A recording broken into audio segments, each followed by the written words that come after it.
Harlem, 1917. Before the name Bumpy Johnson carried weight, fear, and respect, it belonged to a boy the streets tried to crush.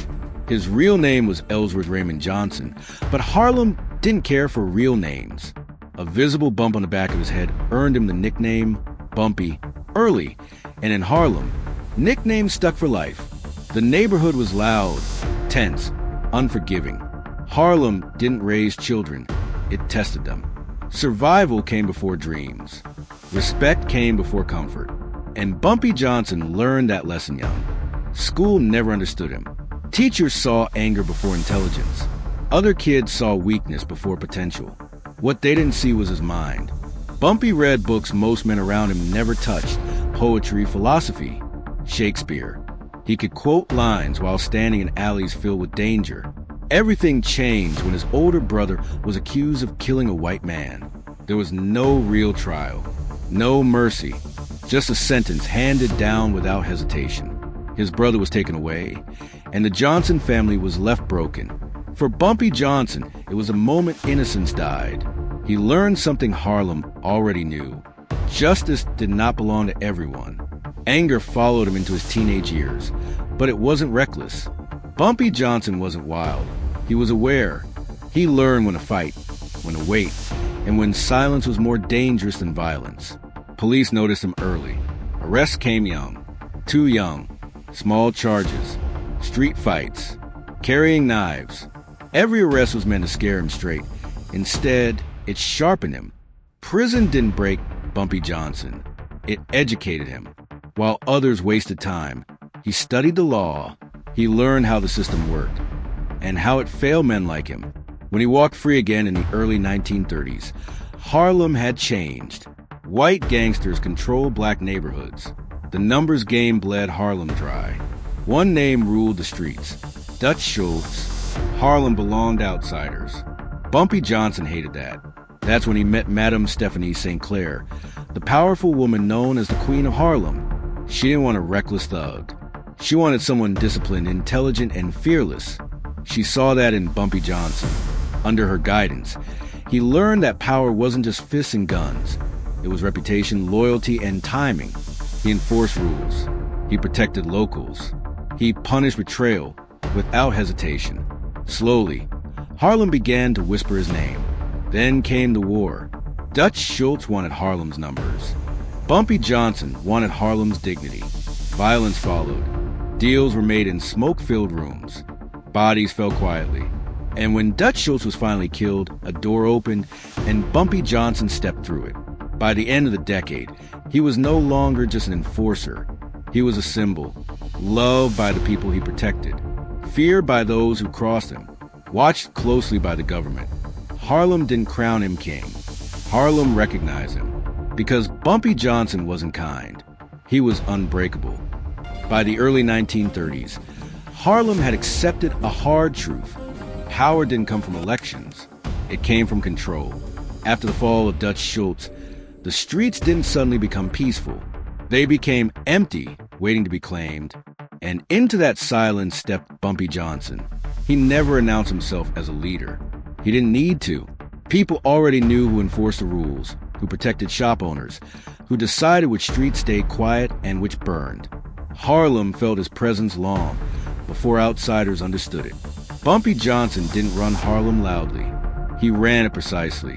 Money flowed to the numbers game, but unlike before, it didn't disappear. Families were helped. Rent was paid. Neighbors were protected. For many, Bumpy wasn't a criminal. He was a shield. But protection always attracts attention. The Italian mafia watched closely. So did the police. So did the federal government. A black man holding power, without permission, made everyone nervous. Bumpy Johnson understood something most men didn't. Power survives longer when it looks calm. He dressed sharply, spoke softly, quoted poetry in rooms where guns were expected. People underestimated him and paid for it later. Behind closed doors, alliances formed. Bumpy built a working relationship with Lucky Luciano, a man who respected intelligence over skin color. It wasn't friendship. It was business. Harlem stayed in Bumpy's hands.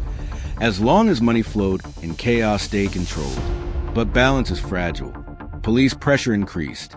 Raid became frequent. Informants whispered. Every move Bumpy Johnson made was watched, recorded, and questioned. The government didn't want him dead. They wanted him contained. Eventually, they succeeded. Bumpy Johnson was arrested and sentenced to prison again. Longer this time. Harder. Meant to end his influence. But Harlem didn't forget him. Even behind bars, his name carried weight. Orders traveled. Respect remained. And when Bumpy walked free once more, Harlem welcomed him like a man who never truly left. Still, prison had changed him. He was older, sharper, more aware that time was no longer on his side. Violence wasn't enough anymore. Survival required strategy. Enemies waited for mistakes. Friends questioned loyalty. And the government waited patiently. Knowing that every king eventually slips, Bumpy Johnson returned to Harlem not as a reckless ruler, but as a man preparing for the final chapters of his reign. Because power doesn't end suddenly. It erodes. And Harlem was about to learn that even legends bleed. When Bumpy Johnson returned to Harlem after prison, the streets looked the same, but they felt different. The clubs were louder. The hustlers were younger. And loyalty wasn't what it used to be. Bumpy noticed it immediately. Men who once lowered their eyes now held his gaze a second too long. New faces stood on corners that used to belong to old soldiers. Harlem hadn't rejected him, but it had moved on without him, and that was dangerous. Bumpy Johnson didn't react with anger. He reacted with patience. He spent his days walking the neighborhood, visiting barbershops, diners, numbers banks. He listened more than he spoke. He let people talk, because people always reveal where power really lives. What he learned was simple. While Bumpy was locked away, others had tasted control, and some of them didn't want to give it back. Behind the scenes, federal pressure increased. Wiretaps, surveillance vans, informants planted inside Harlem itself. The government had learned a lesson. Bumpy Johnson was more dangerous outside prison than inside it. So they waited. Every deal he made was tracked.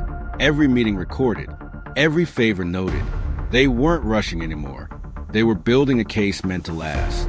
Bumpy felt the walls closing in. He knew another long sentence would be different this time. Age had slowed his body, even if his mind stayed sharp. Prison wasn't just punishment anymore. It was a slow eraser. Still, Bumpy refused to disappear quietly. He adjusted his operation. Less noise, fewer public moves. Power shifted from force to influence. He let others stand in front while he stayed in the shadows. Some mistook that silence for weakness. They were wrong. Anyone who crossed a line found themselves suddenly isolated. Protection vanished. Business dried up. Friends stopped answering calls. Bumpy Johnson didn't always need violence. Sometimes absence was punishment enough. But enemies weren't only on the street. Inside Harlem, whispers grew. Younger hustlers questioned why one man should hold so much power. Outside Harlem, Italian interests grew impatient. They wanted more control, more profit, fewer complications. Bumpy stood between two fires. And the government watched it all, knowing eventually something would break. It happened quietly. A trusted associate was arrested. Faced with serious time, he chose survival over loyalty. Information flowed upward. Meetings, money routes, names. By the time Bumpy Johnson realized the depth of the betrayal, it was already too late. The arrest came fast. No dramatic chase. No final speech. Just handcuffs, cameras, and a courtroom ready to make an example. This time, the sentence was long enough to feel final. As Bumpy was led away, Harlem watched again, just like before. Some felt fear. Some felt relief. Some felt regret. Because even those who challenged Bumpy Johnson knew one truth. Harlem was safer when he was in control. Prison took its toll. The walls closed in. Time slowed. Friends faded. Letters became fewer. The streets moved further away with every passing year. But Bumpy Johnson never lost his identity. He read. He thought. He planned. Not for domination, but for legacy. Because power fades. But names remain. When he finally returned again, Harlem didn't see a conqueror. They saw a survivor, older, wiser, carrying the weight of decades and unfinished business. And the streets knew it. This wasn't the beginning of Bumpy Johnson's rise. This was the calm before the reckoning. When Bumpy Johnson walked back into Harlem after years behind bars, there was no celebration, no music, no speeches, just silence. The streets watched him the way people watch history come back from the dead. He was older now, his walk slower, his hair gray, but the eyes, those eyes hadn't softened. They still carried the same calm authority that once kept Harlem balanced. Bumpy Johnson didn't rush to reclaim power. He observed. Harlem had changed. New clubs, new hustlers, new money. But beneath the surface, the same rules applied. Fear still worked. Respect still mattered. And betrayal was still the fastest way to die or disappear. Word spread quickly. Bumpy Johnson was back. Some men welcomed it. Others felt uneasy. A few felt terrified because they knew what they'd done while he was gone. Bumpy began meeting old allies quietly. Barbershops, apartments, back rooms of restaurants. He listened to stories of who rose, who fell, and who sold out. One name kept surfacing. A man who had grown powerful in Bumpy's absence. A man who had used Bumpy's foundation to build his own empire. Bumpy didn't react publicly. He never did. Instead, he prepared. He understood something the younger generation didn't. Reclaiming power wasn't about force anymore. It was about reminding people who built the system in the first place. And Harlem was ready to remember. Unlike other crime bosses, Bumpy Johnson didn't believe in unnecessary bloodshed. Violence attracted attention. Attention attracted the government. And Bumpy had learned that lesson the hard way. Instead of bullets, he used presence. Instead of threats, he used reputation. When Bumpy walked into a room, conversation stopped. Deals paused. Men adjusted their posture. Not because he demanded it, but because history stood behind him. He confronted those who had crossed lines calmly. No shouting, no drama, just facts. "You forgot who put you on" was often enough. Some men corrected their mistakes immediately. They paid what they owed. They stepped aside. They survived. Others hesitated. Those men vanished from Harlem quietly. Not dead, just erased from relevance. Businesses closed. Protection disappeared. Friends stopped answering phones. Bumpy Johnson didn't need to punish publicly. Harlem understood the message. Even the Italian families noticed a shift. They sent representatives. They spoke politely. They tested boundaries. Bumpy's response was simple and firm. Harlem belongs to Harlem. Negotiations were short. Respect was mutual. Conflict was avoided because the cost was too high. For the first time in years, the streets felt stable again. But stability never lasts forever. The government was watching, always watching. They didn't want Bumpy's money. They wanted his symbolic power gone. And they were willing to wait. In his later years, Bumpy Johnson understood something most men never do. Every empire ends. The question is how.